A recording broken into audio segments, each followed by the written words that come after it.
What if the people who hurt you the most aren't strangers, enemies, or rivals, but the very people you were told you must never walk away from? From childhood, we're taught a simple rule. Family comes first, no matter what. Endure. Forgive. Stay loyal.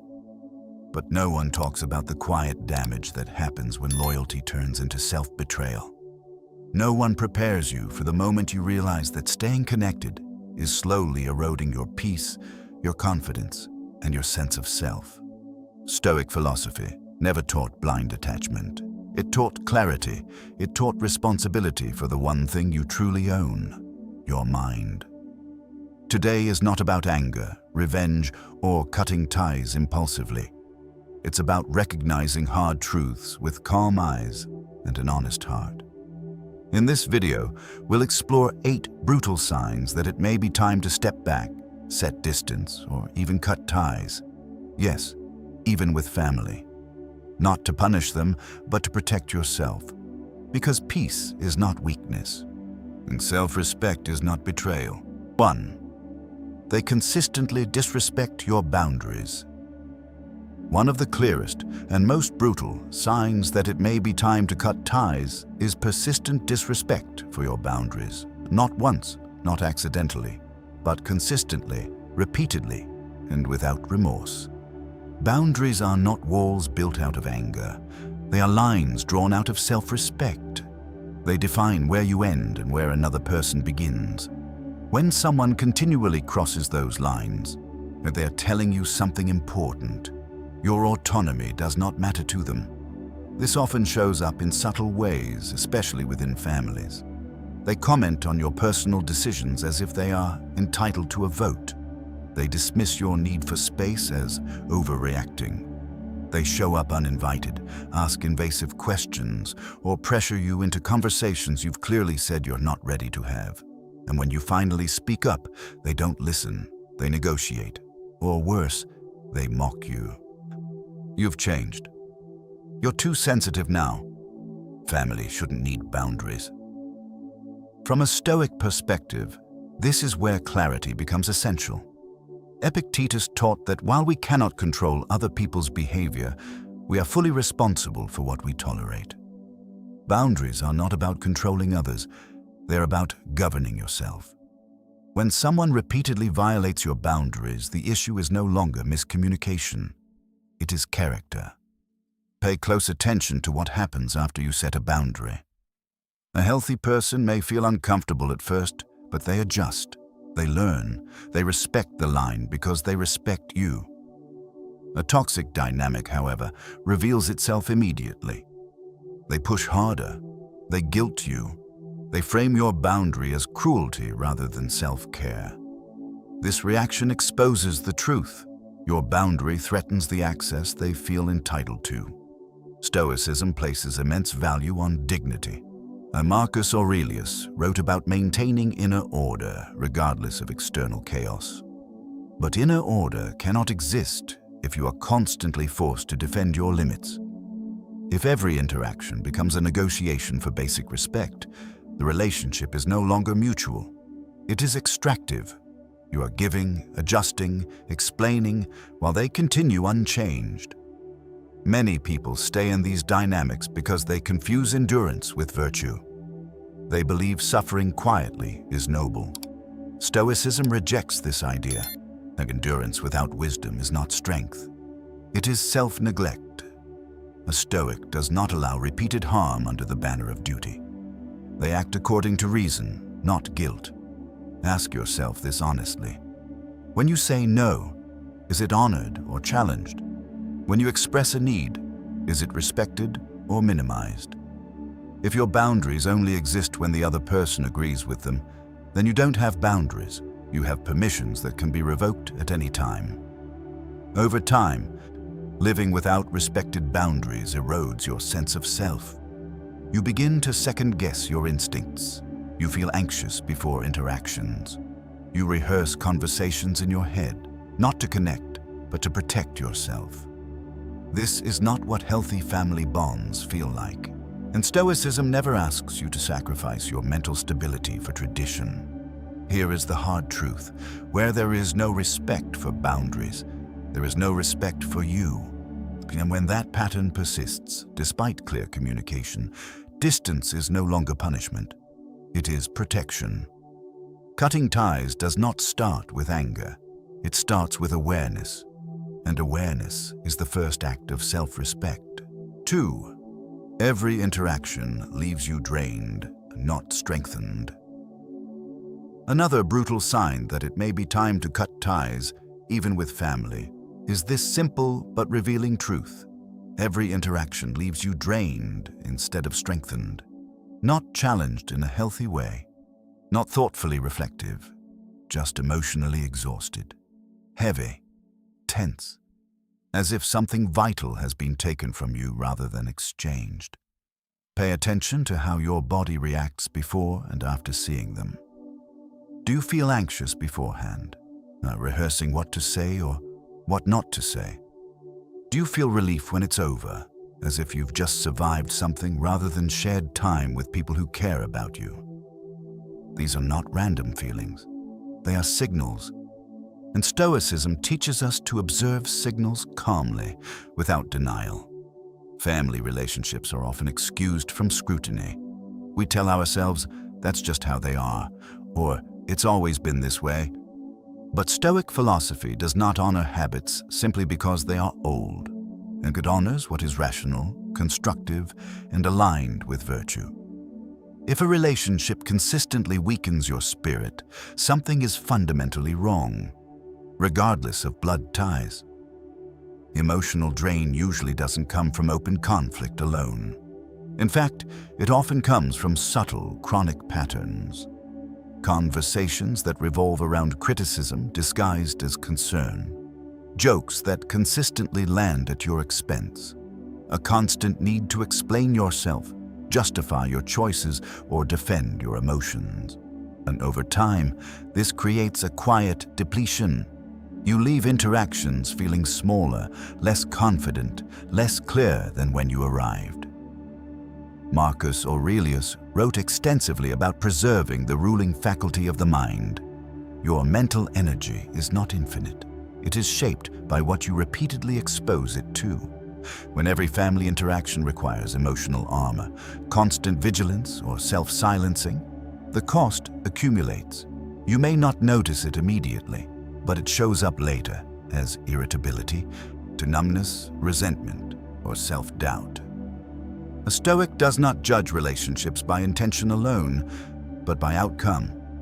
Someone may claim to love you. They may insist they mean well. But Stoicism asks a harder question. What is the effect? Love that consistently leaves you depleted is not functioning as love, regardless of the label attached to it. Impact matters more than explanation. Many people resist this realization because it feels disloyal. They fear being seen as ungrateful or cold. But there is a crucial distinction Stoicism makes. Compassion does not require proximity. You can wish someone well and still choose distance. You can understand their limitations without sacrificing your own stability. Another important insight is this. Being drained is not the same as being challenged. Growth can be uncomfortable. Honest conversations can be tiring, but healthy challenge ultimately leaves you clearer, stronger, and more aligned with yourself. Emotional drain leaves confusion. It leaves guilt. It leaves a sense of internal fragmentation. One sharpens you, the other erodes you. Ask yourself a grounded, stoic question. After spending time with this person, do I feel more grounded in my values or more disconnected from them? Do I feel encouraged to live well or pressured to shrink, perform, or appease? The answer is often immediate if you're willing to listen. Epictetus reminded us that we must be careful about what we allow into our inner world. So just as we are selective with our food to protect our bodies, we must be selective with relationships to protect our minds. Not out of bitterness, but out of wisdom. If every interaction consistently drains you, despite your efforts to communicate, adjust, and remain fair, then the relationship is not neutral. it is harmful. And continuing to expose yourself to harm is not patience, it is neglect. Here is the Stoic truth. If your spirit weakens every time you see them, and that is not love, it is erosion. Distance in this case is not abandonment, it is maintenance. And maintaining your inner strength is not selfish, it is necessary. 3. They use guilt as a tool to control you. One of the most damaging and least acknowledged signs that it may be time to cut ties is the persistent use of guilt as a means of control. This tactic is especially common within families because guilt hides easily behind words like sacrifice, tradition, and obligation. It rarely sounds aggressive. Instead, it sounds familiar. After everything we've done for you. This is how family treats each other. You wouldn't be where you are without us. Over time, these phrases stop being statements and become chains. Guilt, in healthy form, is a moral signal. It reminds us when we've acted against our values. But when guilt is weaponized, it no longer serves virtue. It becomes a lever used to override your judgment, silence your boundaries, and keep you emotionally compliant. Stoicism draws a sharp line here. A responsibility must be chosen freely. Anything extracted through guilt is not virtue. It is coercion. From a Stoic perspective, no one owns you because of the past. Gratitude does not create lifelong submission. Seneca warned against living under the weight of unexamined obligations because they quietly turn reason into servitude. You can acknowledge what someone has given you without surrendering your right to choose how you live now. Notice the pattern. When you make a decision that prioritizes your well-being, guilt suddenly appears. Your needs are reframed as selfishness. Your growth is labeled betrayal. Your independence is treated as ingratitude. This is not coincidence. It is a control mechanism designed to keep you in a familiar role, one where your compliance maintains their comfort. What makes guilt so powerful is that it bypasses logic.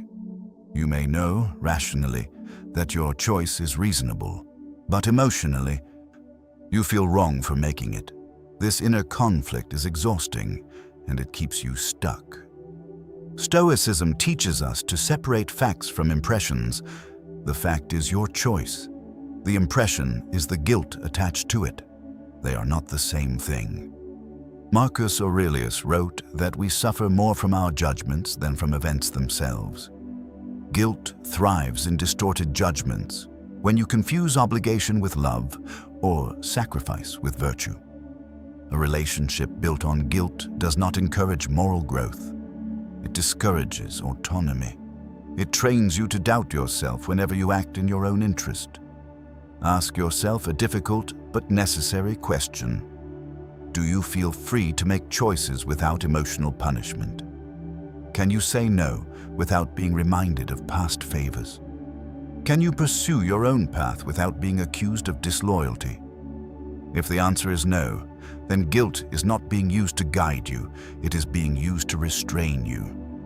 Stoicism does not demand emotional numbness. It demands clarity, and clarity reveals this truth. You are not required to repay the past by sacrificing your present. Gratitude can exist without self-erasure. Love can exist without obedience. But when guilt is consistently used to control your behavior, distance becomes an act of self-preservation. Over time, living under guilt erodes your confidence and fragments your identity. You begin to measure your worth by how much you endure, rather than how well you live. This is not a noble path, and it is a quiet surrender. Here is the Stoic line you must remember. Gratitude does not require self-betrayal. And any relationship that depends on your guilt to survive is not sustained by love, but by fear of losing control. Choosing distance in this case is not cruelty. It is courage. 4. They never take responsibility, only shift blame. Another brutal sign that it may be time to cut ties is this pattern. They never take responsibility for their actions. No matter what happens, the fault always lands somewhere else, often on you. Conversations circle endlessly around excuses, justifications, and rewrites of reality. Apologies, if they appear at all, are hollow and conditional. I'm sorry you feel that way. I wouldn't have done that if you hadn't. Nothing is ever owned. Nothing is ever repaired. At first, you may try to be patient. You explain your perspective calmly. You give examples. You hope that clarity will lead to accountability, but over time, a pattern becomes undeniable. When someone refuses to take responsibility, growth is impossible. And Stoicism is uncompromising on this point. Without responsibility, there is no virtue, only repetition. Blame shifting is not always loud. Often, it is subtle. They minimize what happened. They question your memory. They reframe harm as humor or intention as outcome.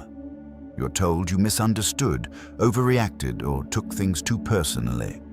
Slowly, the focus moves away from their behavior and onto your reaction.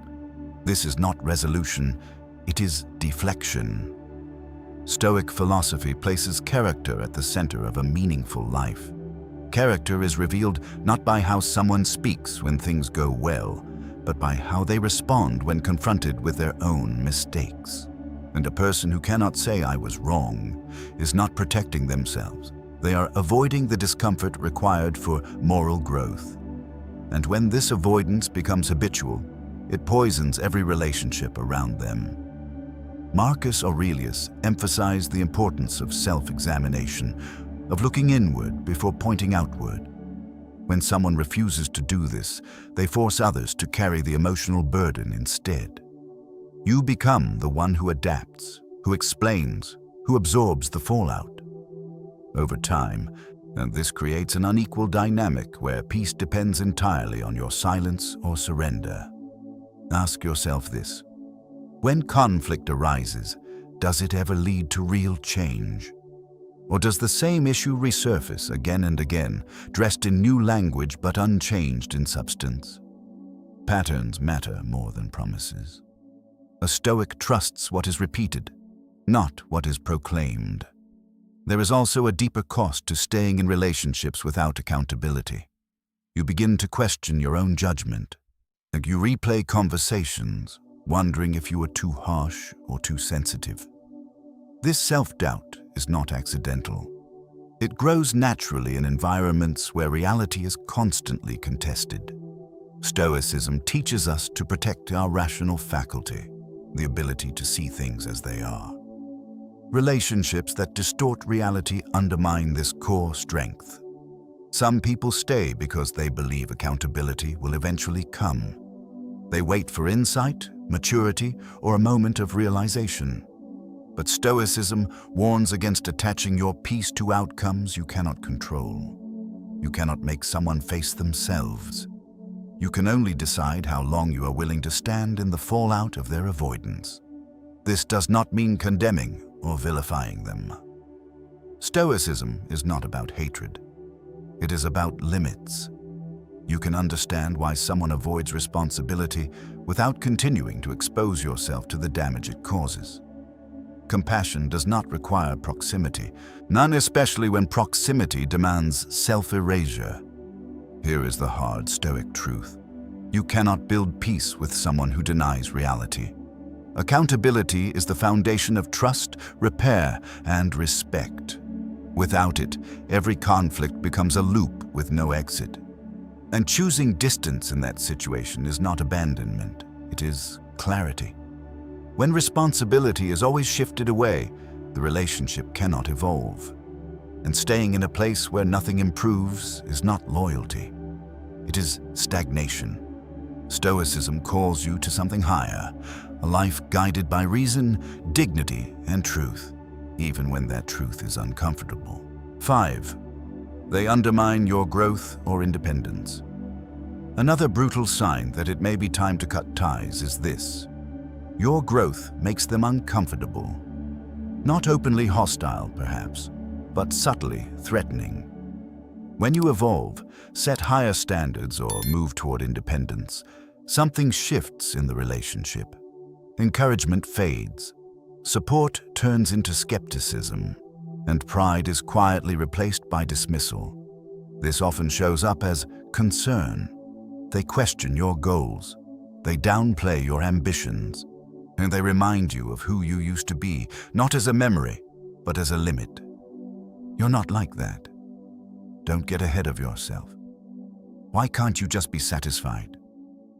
On the surface, these comments seem harmless, but beneath them lies a clear message. Your growth disrupts the role they expect you to play. Stoicism teaches that growth is not optional. It is the natural duty of a rational being. Now, Marcus Aurelius wrote that a human's task is to live according to reason and continually refine their character. Anyone who resents your growth is not reacting to your failure. They are reacting to the loss of control, familiarity, or superiority your old version provided. Pay close attention to patterns. Do they celebrate your progress or compete with it?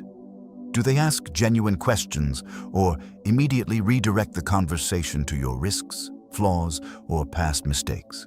Or do they respect your independence or subtly try to pull you back into dependence emotionally or practically? These are not small details. They reveal whether the relationship is aligned with mutual respect or maintained through limitation. One of the most painful realizations is this. Some people love you, but only within a version of you that feels safe to them. As long as you stay predictable, manageable, or reliant, harmony exists. The moment you assert autonomy, financial, emotional, and/or philosophical, the dynamic fractures. Stoicism calls this what it is, a conflict between virtue and comfort. And comfort often resists virtue when it feels threatened. From a Stoic lens, undermining growth is not love. Love supports what strengthens the soul.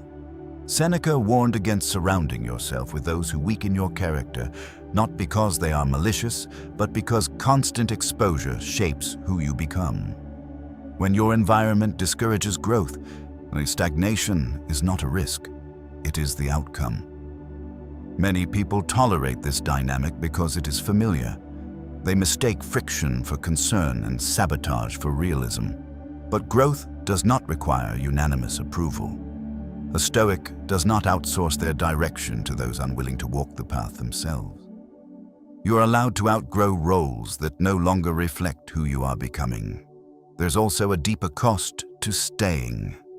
Over time, you may begin to dim your own ambition to preserve peace, till you hesitate to share wins, you minimize progress, you delay decisions. This self-censorship is a quiet form of self-abandonment. And Stoicism is clear: betraying your rational potential is a greater loss than disappointing others. Ask yourself honestly, do you feel encouraged to become more capable, more disciplined, more independent around them? Or less? Do you feel proud of your progress, or do you feel the need to apologize for it? The answer often reveals whether the relationship is rooted in mutual respect or in unspoken insecurity. Here is the hard truth Stoicism offers. Anyone threatened by your growth was never fully invested in your becoming. That does not make them evil, but it does make the relationship misaligned. And misalignment, left unaddressed, leads to resentment on both sides. Choosing distance in this case is not arrogance. It is alignment. Alignment with your values, your direction, and your responsibility to live well. Stoicism does not ask you to remain small to preserve harmony. It asks you to become better, even if that means leaving familiar ground behind. 6. You feel you must shrink to be accepted. One of the most telling and most painful signs that it may be time to cut ties is this quiet realization. You feel you must shrink yourself to be accepted. Not openly silenced, perhaps, but subtly trained to stay smaller than you are.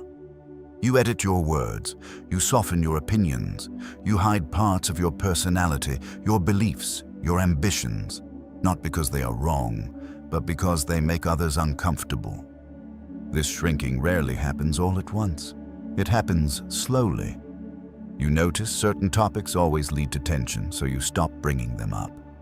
You sense disapproval when you express confidence, so you downplay your achievements.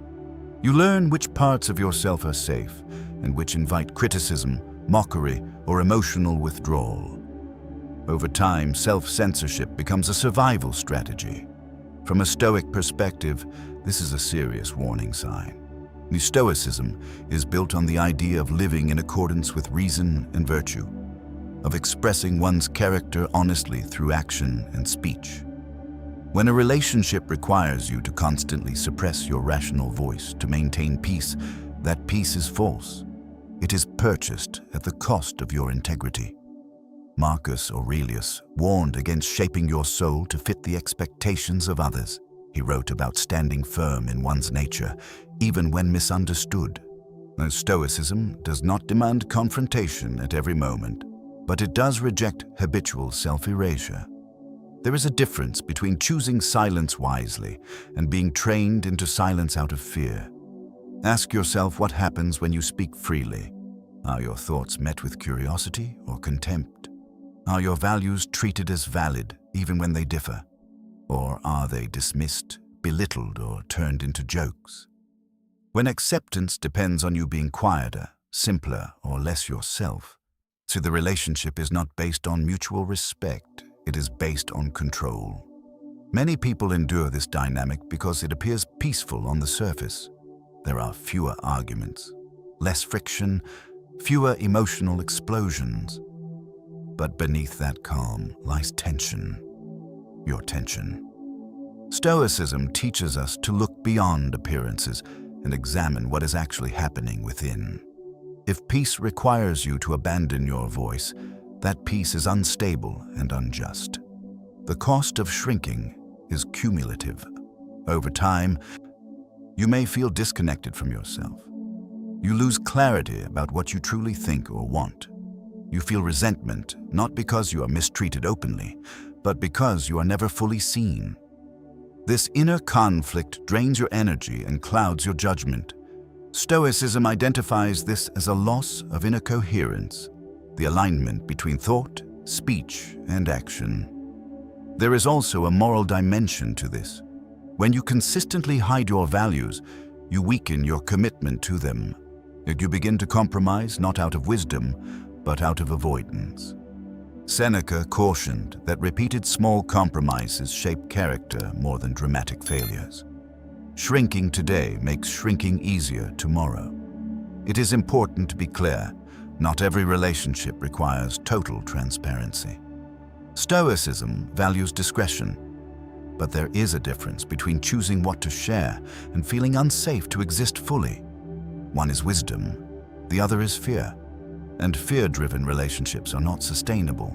Now ask yourself this Stoic question: am I calmer around them because I am accepted or because I am muted? Do I feel relief or do I feel numbness? Do I leave interactions feeling aligned with myself or slightly fragmented? Here is the hard truth. Peace that requires the silence of the self is not peace. It is quiet suffering. And no tradition, no shared history, no blood tie justifies that kind of erosion. Choosing distance in this case is not rejection. It is reclamation. Reclaiming your voice, or your presence, and your right to exist without apology. Stoicism does not ask you to disappear to keep others comfortable. It asks you to live honestly, courageously, and in harmony with your own reason, even if that means stepping away from those who only accept you in fragments. 7. The relationship is built on obligation, not mutual respect. Another brutal sign that it may be time to cut ties is when the relationship survives not because of mutual respect, but because of obligation. You don't stay because you feel valued, understood, or supported. You stay because you feel you have to, because leaving would make you the bad one. Because tradition, roles, or expectations have quietly replaced genuine connection. Obligation often sounds like duty. This is just what family does. You owe us. We're still your parents. Blood is thicker than water. These phrases are powerful because they appeal to loyalty rather than reason. But Stoicism teaches that virtue is never forced. What is moral must be chosen freely, not extracted through pressure. A relationship rooted in obligation creates a subtle prison. You show up out of fear, not desire. You comply to avoid conflict, not because you agree. You endure, and hoping that persistence will eventually be rewarded with understanding. But respect cannot be earned through endurance alone. If it were, the most self-sacrificing people would be the most valued, and that is rarely the case. From a Stoic perspective, respect arises from character and reciprocity. It is built when two individuals recognize each other as autonomous, rational beings. Obligation, by contrast, ignores autonomy. It assumes access without consent. It treats your time, energy, and emotional labor as something owed rather than offered. Notice how obligation-based relationships respond to boundaries. When you say no, the reaction is not curiosity or dialogue. It is disappointment, anger, or guilt. Your refusal is treated as a moral failure. This reveals the truth. The relationship is not maintained by care, but by expectation. And expectations enforced through emotional pressure are not compatible with Stoic dignity. And Marcus Aurelius wrote that we should act rightly without attachment to praise or blame. But this principle applies inward as well. You're not required to live in a way that preserves other people's comfort at the cost of your own coherence. Stoicism does not sanctify roles. It sanctifies virtue, and virtue cannot flourish where freedom is absent. Many people confuse obligation with love because obligation is familiar. It has structure, it feels stable, but it is a fragile stability, one that collapses the moment you stop performing your assigned role. True mutual respect, on the other hand, survives disagreement. It adapts. It allows space for change. Obligation resists change because it depends on sameness. There is also an emotional cost to living under obligation. Resentment builds quietly. You begin to feel trapped. You dread interactions, not because of what will be said, but because of what is expected of you. Over time, this resentment hardens, and the relationship becomes colder, not warmer. Obligation does not preserve bonds, it corrodes them. Stoicism asks a simple but demanding question. Is this relationship helping me live with reason, integrity, and calm? Or is it demanding obedience at the expense of those qualities? If the answer is the latter, then continuing out of duty is not noble. It is misaligned. It is important to say this clearly. Choosing distance does not mean rejecting responsibility entirely. Stoicism values fairness and decency, but responsibility has limits. You are responsible for your actions, not for sustaining relationships that harm your mental and moral health. You're allowed to step away from dynamics that treat you as an obligation rather than a person. Ask yourself this honestly. If obligation were removed, would this relationship still exist? If guilt were absent, would you still choose proximity? If the answer is no, then what remains is not connection, it is compulsion. Here is the Stoic truth. Obligation keeps you trapped. Respect sets you free. A relationship that relies on obligation to survive is already failing at its core. And choosing freedom in that situation is not selfishness. It is alignment with reason. Stoicism does not ask you to abandon others lightly, but it does ask you to abandon illusions. And one of the most dangerous illusions is believing that you must remain where you are not respected, simply because you were once assigned a role. You are allowed to step out of that role and into a life guided by clarity, dignity, and choice. 8. Staying is costing you your mental health, the final and most serious. sign that it may be time to cut ties is this. Staying is actively damaging your mental health. Not occasionally, not temporarily, but consistently, quietly, and over time. You feel it in your body before you admit it in your mind. Chronic anxiety, tightness in your chest, restless sleep, constant self-doubt. Your nervous system is always on alert, as if something is about to go wrong. Then Stoicism treats the mind as your most valuable possession. It is the seat of reason, judgment, and choice. When a relationship repeatedly destabilizes that inner order, it is no longer a neutral presence in your life. It is a threat to your ability to live well. No bond, no matter how traditional or sacred it appears, outranks your responsibility to protect that inner core. Mental harm rarely comes from one dramatic event. It accumulates, small dismissals, repeated tension, unresolved conflicts. The feeling that you are never fully safe to relax or be yourself. Over time, this creates a constant background stress that follows you even when the person is not present. You replay conversations, you anticipate criticism, you doubt your own perceptions. This is not resilience being built. This is erosion. Marcus Aurelius warned that we must not allow others to disturb the ruling faculty of our mind. Yet many people do exactly that out of loyalty or fear of judgment. And they endure environments that quietly unbalance them, then blame themselves for being too sensitive. Stoicism rejects this framing. If your peace collapses every time you engage with someone, the problem is not your sensitivity, it is the environment. Pay attention to the signs. Do you feel calmer when you imagine distance? Do you feel a sense of relief at the thought of not engaging? These are not signs of cruelty or coldness. They are signals of self-preservation. But your mind is telling you what your conditioning has taught you to ignore. Some people stay because they believe suffering is the price of being a good person. But Stoicism is clear. Virtue does not require self-destruction. You are not morally elevated for tolerating harm. You are responsible for your inner state, and allowing ongoing psychological damage is not strength. It is neglect. It is also important to understand this. Cutting ties does not require hatred.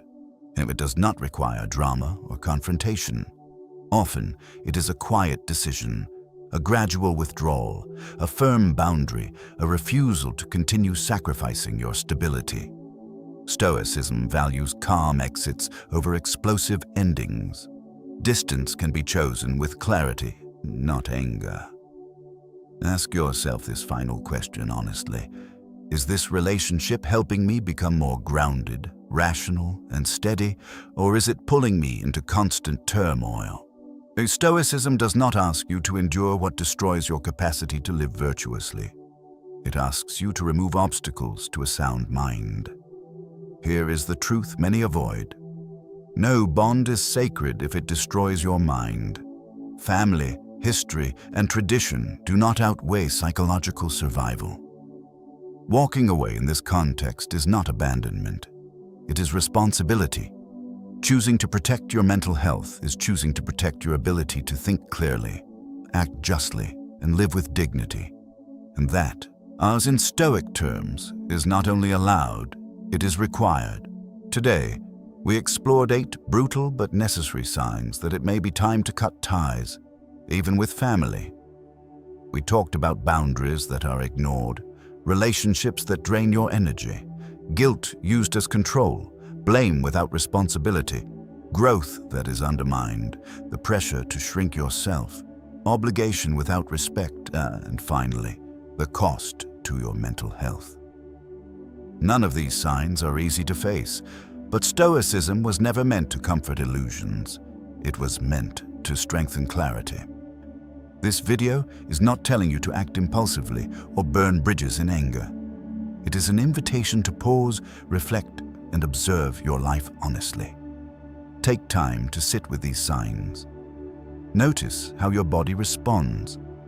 Journal your thoughts. Practice setting one small boundary. Distance, when chosen calmly and deliberately, can be an act of wisdom, not cruelty. Remember, Stoic philosophy does not teach rejection of people. It teaches responsibility for your inner world. You are allowed to choose peace. You are allowed to protect your mind, and you are allowed to step away from relationships that consistently pull you away from your best self. If this video resonated with you, take a moment to like it. It helps this message reach others who may need it. Share your thoughts in the comments and let us know which sign spoke to you the most. Thank you for spending this time with me, and I'll see you in the next video as we continue building a calm, disciplined, and resilient Stoic mindset.